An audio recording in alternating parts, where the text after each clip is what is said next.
sahabat SMGM di mana saja berada. Salam sejahtera buat kita semua. Jumpa lagi dalam Renungan Life Spirit SMGM edisi Minggu 23 Juli 2023 yang akan dibawakan oleh Suster Maria Dionisia PRR.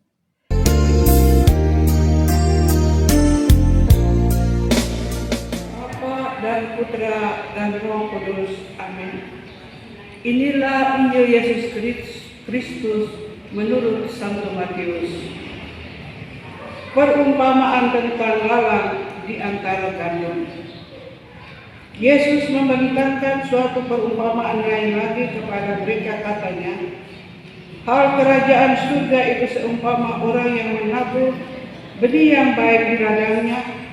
Tetapi pada waktu semua orang tidur, datanglah musuhnya, menaburkan benih lalang di antara gandum itu, lalu pergi. Ketika gandum itu tumbuh dan mulai berbulir, nampak juga lalang itu. Maka datanglah hamba-hamba Tuhan ladang itu kepadanya dan berkata kepadanya, Tuhan, bukankah benih baik yang Tuhan taburkan di ladang Tuhan? Dari manakah lalang itu? Jawab Tuhan itu, seorang musuh yang melakukannya. Lalu berkatalah hamba-hamba itu kepadanya, jadi maukah Tuhan supaya kami pergi mencabut lalang itu? Tapi ia berkata, jangan, sebab mungkin gandum itu ikut tercabut pada waktu kamu menabur lalang itu. Biarkanlah keduanya tumbuh bersama-sama sampai waktu menuai. Pada waktu itu aku akan berkata kepada para penuai, kumpulkanlah dahulu lalang itu dan ikatlah berberkas-berkas untuk dibakar. Kemudian kumpulkanlah gandum itu ke dalam lumbungku. Demikianlah sabda Tuhan. Terpujilah Kristus.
saudara-saudari yang dicintai Kristus dan dikasihi oleh Kristus. Di sekeliling kita ada macam-macam bahaya yang tidak pernah kita duga sebelumnya. Tapi ada bahaya yang sudah kelihatan dari awal, dan itu membuat kita lebih waspada, entah menghindari, entah menolaknya, atau melawannya. Tetapi yang sesungguhnya lebih berbahaya adalah bahaya yang tidak kelihatan. Sudah ada, tetapi tidak kelihatan. Kalau ada orang lain yang melihatnya dan memberitahukan kepada kita, atau mungkin akan membuat kita waspada, atau mungkin juga kita tidak percaya sampai ketika bahaya itu sungguh-sungguh melanda kita dan kita tidak sanggup melawannya, baru kita menyesal. Perumpamaan Yesus tadi tentang gandum yang tumbuh bersama dengan lalang. Gandum ditanam lebih dahulu, dirawat dengan baik. Lalang tidak ada orang yang menanam, ia tumbuh sendiri, bahkan tidak ada orang yang merawatnya. Tapi kadang-kadang kelihatan ia lebih subur karena ia ikut menikmati nutrisi dalam pupuk yang diberikan petani itu. Lagi pula tidak ada tuntunan bagi lalang untuk berbuah, sedangkan gandum dituntut untuk berbuah karena ia dipupuk dan dirawat. Melihat bahwa lalang memang sudah tumbuh lebih besar dan subur dari gandum, karena itu mengusik hati para hamba yang merawat gandum itu. Lalu lalangnya masih kecil-kecil, mungkin tidak ada masalah, tapi karena ia bertumbuh dengan subur, maka kelihatan lebih mengancam dan orang tidak rela. Kenapa engkau tumbuh besar begitu, padahal tidak bertanam?